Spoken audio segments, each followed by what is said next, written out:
बिस्मिल्लाहिर्रहमानिर्रहीम। अस्सलाम वालेकुम माय यूट्यूब फैमिली, कैसे हैं आप सब लोग। आज हम बनाएंगे रबड़ी फ़ालूदा, जो कि गर्मियों में बेहद पसंद किया जाता है। फ़ालूदा के अंदर जो सवैयाँ इस्तेमाल की जाती हैं वो भी आज हम बनाएंगे बगैर किसी मशीन के, बहुत ही आसान तरीके से। तो रेसिपी का कोई भी पार्ट मिस मत कीजिएगा ताकि आप मुझसे भी बेहतर इस रेसिपी को बना सकें। तो चलिए देख लेते हैं इस रेसिपी को मैंने कैसे बनाया है। फ़ालूदा बनाने के लिए हम सबसे पहले रबड़ी तैयार करेंगे। तो उसके लिए मैं यहाँ पर चीनी को कैरमलाइज़ करूँगी। 1 कप मैंने यहाँ पर चीनी ली है और इसको लो फ्लेम पर मेल्ट होने के लिए छोड़ देते हैं। तो जब तक चीनी कैरमलाइज़ होती है हम बाकी का प्रोसेस कर लेते हैं। रबड़ी बनाने के लिए मैंने यहाँ पर 2 लीटर दूध लिया था और इसको मैंने मीडियम फ्लेम पर 15 से 20 मिनट के लिए पकाया है। और अभी तकरीबन 1.5 लीटर के करीब यहाँ पर दूध बाकी बचा है। 1 चाय का चम्मच इलायची का पाउडर इसमें डाल देते हैं और इसको मीडियम टू लो फ्लेम पर पकने देते हैं। नेक्स्ट स्टेप में हम यहाँ पर ले लेंगे 2 खाने के चम्मच कॉर्नफ्लोर और 1/4 कप इसमें दूध शामिल करेंगे। अच्छी तरह से इसको मिक्स कर लेंगे और जो दूध हमने बॉईल होने के लिए रखा था उसमें ये कॉर्नफ्लोर का मिक्सचर हम डाल देंगे। कॉर्नफ्लोर का मिक्सचर डालने के बाद आपने चम्मच जल्दी जल्दी चलाना है ताकि इसके अंदर कोई भी लम्स वगैरह ना बने। तकरीबन 6 से 7 मिनट तक मीडियम टू लो फ्लेम पर पका लेंगे ताकि जो कॉर्नफ्लोर हमने इसमें डाला है उसका कच्चापन दूर हो जाए। तकरीबन 6 से 7 मिनट पकाने के बाद हम इसमें बारीक कटे हुए बादाम डाल देंगे। आप अपनी पसंद का कोई भी ड्राई फ्रूट इसमें डाल सकते हैं। चीनी काफ़ी हद तक मेल्ट हो चुकी है, लेकिन अभी तकरीबन 4 से 5 मिनट इसको मज़ीद छोड़ देंगे ताकि अच्छे से मेल्ट हो जाए। मेल्ट होने के बाद हम चीनी में आधा कप दूध शामिल करेंगे और फ्लेम को मीडियम कर देंगे ताकि चीनी दूध के अंदर अच्छे से मिक्स हो जाए।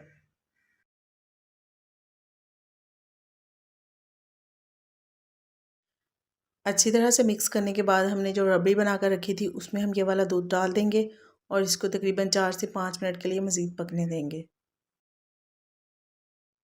तो यहाँ पर देखें बहुत ही ज़बरदस्त सी रबड़ी तैयार हो चुकी है। फ्लेम को ऑफ़ कर देंगे और इसको रूम टेम्परेचर पर ठंडा कर लेंगे। फ़ालूदा अगर आप लोग नहीं बनाना चाहते तो सिंपल इस रबड़ी दूध को आप कुल्फ़ी के सांचे में भरकर कुल्फ़ी भी बना सकते हैं। और जो खोए वाली कुल्फ़ी हम बाज़ार से ख़रीदते हैं ना, उससे कई दर्जे बेहतर टेस्ट होगा इसका। एक बार आप लोग बनाकर ज़रूर देखिएगा। फ़ालूदा की सेवइयाँ बनाने के लिए हम यहाँ पर ले लेंगे 2.5 कप पानी। उसमें 1 कप कॉर्नफ्लोर डालेंगे। जिस कप से नाप कर मैंने कॉर्नफ्लोर लिया है इसी कप से मेजर करके मैंने यहाँ पर 2.5 कप पानी लिया है। तो पानी की क्वांटिटी का आपने ध्यान रखना है। पहले हम इसको अच्छे से मिक्स करेंगे, इसके बाद फ्लेम को ऑन करेंगे। तो यहाँ पर देखिए कॉर्नफ्लोर काफ़ी थिक होना स्टार्ट हो गया है। कंटिन्यूसली इसमें चम्मच चलाते जाएंगे क्योंकि इसमें लम्स बहुत जल्दी बन जाते हैं। और कॉर्नफ्लोर को हमने इतनी देर पकाना है जब तक कि ये हल्का सा ट्रांसपेरेंट ना हो जाए। तो बस यहाँ पर हम फ्लेम को ऑफ़ कर देते हैं। सेवइयाँ बनाने के लिए हम यहाँ पर एक ग्लास ले लेंगे और इसके अंदर इस तरह से प्लास्टिक बैग रख देंगे।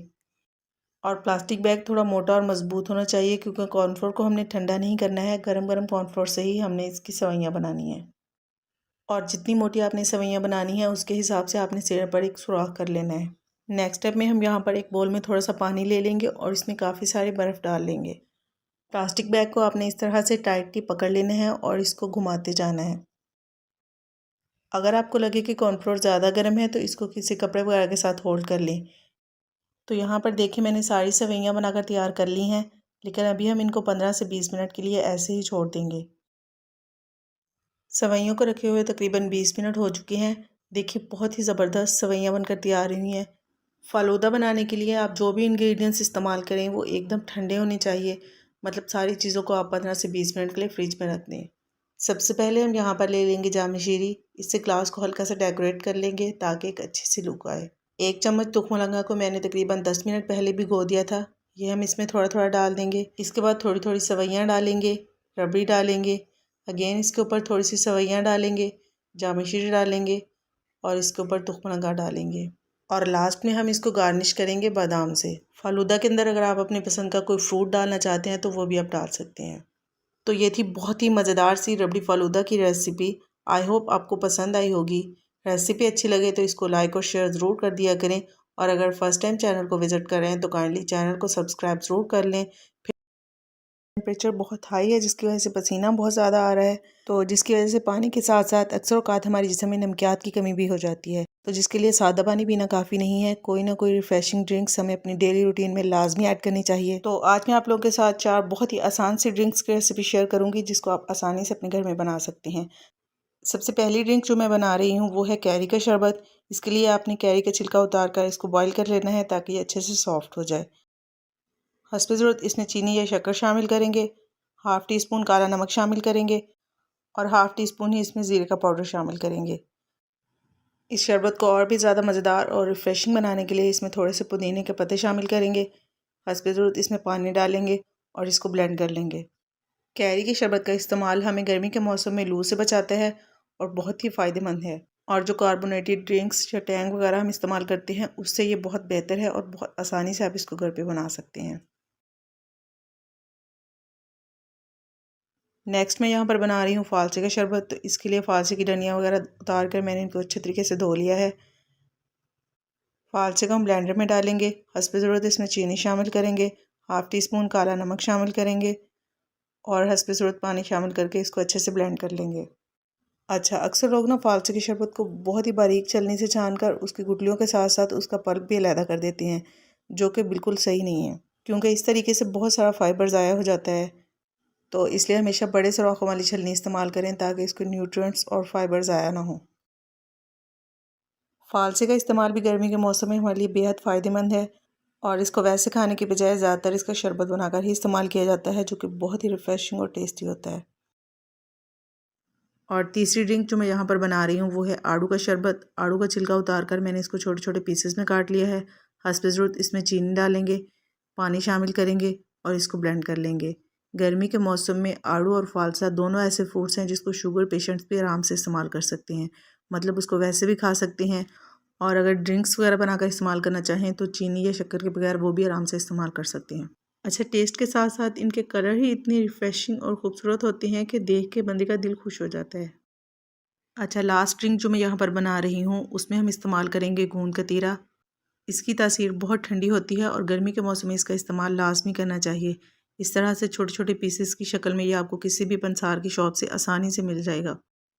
इसको इस्तेमाल करने से पहले इसको ओवरनाइट या फिर 6 से 7 घंटे के लिए पानी में भिगो के रखा जाता है।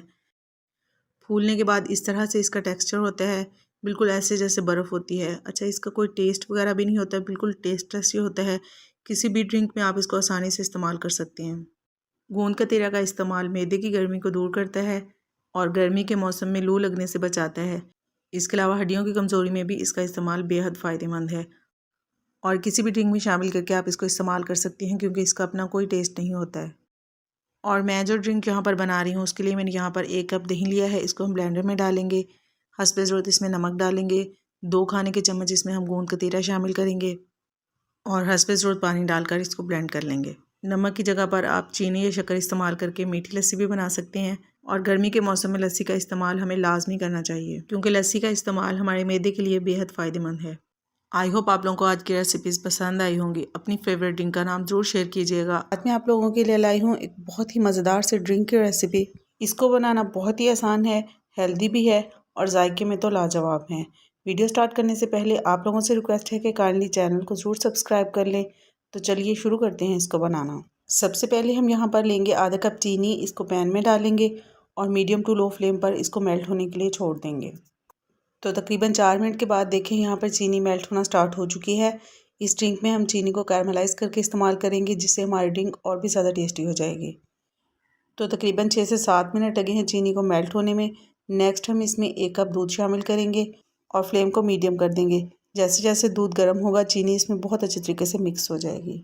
चीनी अच्छे से मिक्स हो चुकी है तो अब यहाँ पर हम फ्लेम को ऑफ़ कर देते हैं और दूध को हम फ्रिज में रख के ठंडा कर लेंगे। नेक्स्ट हम जो चीज़ इस्तेमाल करेंगे इस ड्रिंक को बनाने के लिए वो है साबूदाना। साबूदाना मैंने यहाँ पर लिया है 1/4 कप और 2 कप पानी डालकर इसको आधा घंटा पहले मैंने भिगो दिया था। मीडियम फ्लेम पर तकरीबन 6 से 7 मिनट तक हम इसको पका लेंगे जब तक कि ये बिल्कुल ट्रांसपेरेंट ना हो जाए और दरमियान में 1-2 मरतबा आपने इसको चम्मच के साथ मिक्स कर देना है। तो यहाँ पर देखिए साबूदाना को पकते हुए तकरीबन 6 से 7 मिनट हो चुके हैं और ये बिल्कुल ट्रांसपेरेंट हो चुका है। तो बस यहाँ पर हम फ्लेम को ऑफ़ कर देते हैं और यहाँ पर मैंने एक स्ट्रेनर ले लिया है। साबूदाना को हम इस स्ट्रेनर में डालेंगे क्योंकि इसका जो स्टार्च वाटर है उसको हमने डिस्कार्ड करना है, वो हमें नहीं चाहिए। साथ ही हम ऊपर से ठंडा पानी डाल देंगे ताकि इसका कुकिंग प्रोसेस रुक जाए। साबूदाना बेहद फ़ायदेमंद चीज़ है ख़ासतौर पर बच्चों के लिए क्योंकि ये हड्डियों को मजबूत करता है। नेक्स्ट जो चीज़ हम यहाँ पर इस्तेमाल करने वाले हैं वो है गोंद कतीरा। इसके बेशुमार फ़ायदे हैं, बच्चों बड़ों सभी के लिए ये बेहद फ़ायदेमंद है। गर्मी के मौसम में इसका इस्तेमाल लाजमी करना चाहिए। किसी भी पंसार की दुकान से ये आपको बहुत ही आसानी से मिल जाता है और बहुत ज़्यादा महंगा भी नहीं होता है। इस तरह से छोटे छोटे पीसेस की शक्ल में ये पंसार की दुकान से मिलता है। अच्छा, ये वो वाला गोंद नहीं है जो सर्दियों में इस्तेमाल किया जाता है। ये गोंद कतीरा जो है ये आमतौर पर गर्मी के मौसम में ही इस्तेमाल किया जाता है। इसका इस्तेमाल मैदे की गर्मी को दूर करता है और कॉन्स्टिपेशन यानी कि कब्ज़ में भी बेहद फ़ायदेमंद है। हड्डियों को मजबूत करता है, एंटी एजिंग है। इसके अलावा भी इसके बेशुमार फ़ायदे हैं। किसी भी ड्रिंक या डेज़र्ट के साथ आप इसको इस्तेमाल कर सकती हैं क्योंकि ये बिल्कुल टेस्टलेस होता है। इसके अलावा आप इसको एज अ मास्क भी इस्तेमाल कर सकती हैं।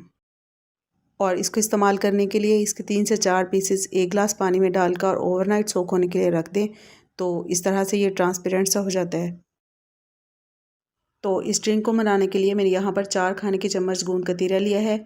इसको हम 1 कप दूध के साथ पहले ब्लेंड कर लेंगे। इसके बाद हम इसको बाकी दूध के साथ मिक्स करेंगे। शरबत बनाने के लिए मैंने यहाँ पर लिया है 1.5 लीटर दूध। ये उबला हुआ दूध है, इसको मैंने अच्छी तरह से ठंडा कर लिया है। तो सबसे पहले हम इसमें डालेंगे गोंद कतीरा जिसको मैंने 1 कप दूध के साथ ब्लेंड कर लिया है। नेक्स्ट हम इसमें उबला हुआ साबूदाना शामिल करेंगे और साथ ही जो कैरमल मिल्क हमने बनाया था वो इसमें डाल देंगे। दूध को बॉईल करते वक्त इसमें 3 से 4 सब्ज़ इलायची लाजमी डालें। इससे बहुत ही रिफ़्रेशिंग सा एक टेस्ट आता है और बहुत ही अच्छी खुशबू आती है। तो अच्छे से इसको मिक्स कर लेंगे। दूध बिल्कुल चिल ठंडा है तो इसलिए बर्फ़ वगैरह मैंने इसके अंदर नहीं डाली है। अगर आप ज़्यादा ठंडा पसंद करते हैं तो आप इसके हिसाब से बर्फ़ डाल सकते हैं। तो ये था हमारा बहुत ही मज़ेदार और रिफ़्रेशिंग सा रबड़ी दूध। आई होप आप लोगों को मेरी आज की रेसिपी पसंद आई होगी।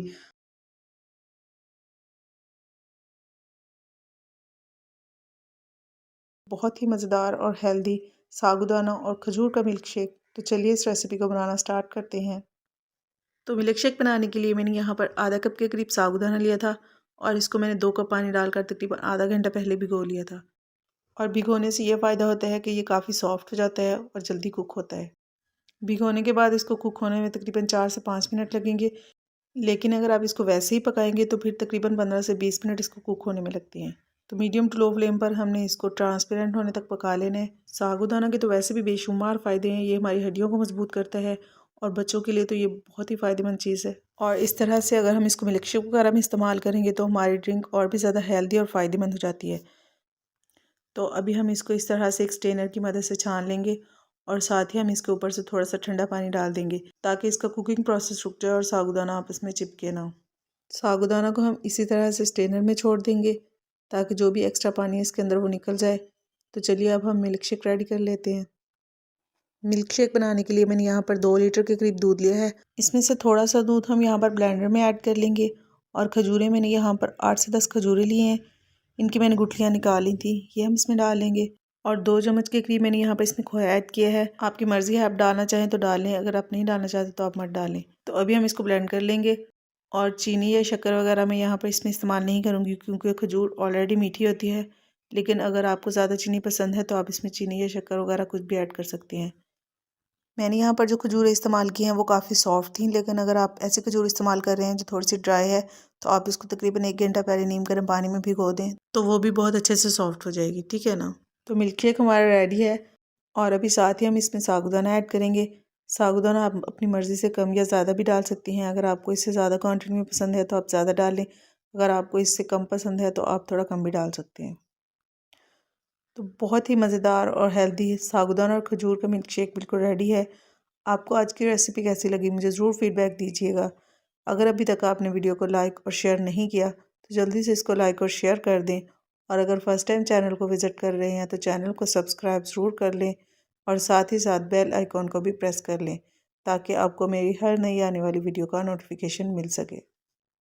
फिर मिलते हैं इंशाल्लाह बहुत जल्द एक नई रेसिपी के साथ। अपना बहुत सारा ख्याल रखिएगा और मुझे दुआओं में ज़रूर याद रखिएगा। अल्लाह हाफिज़।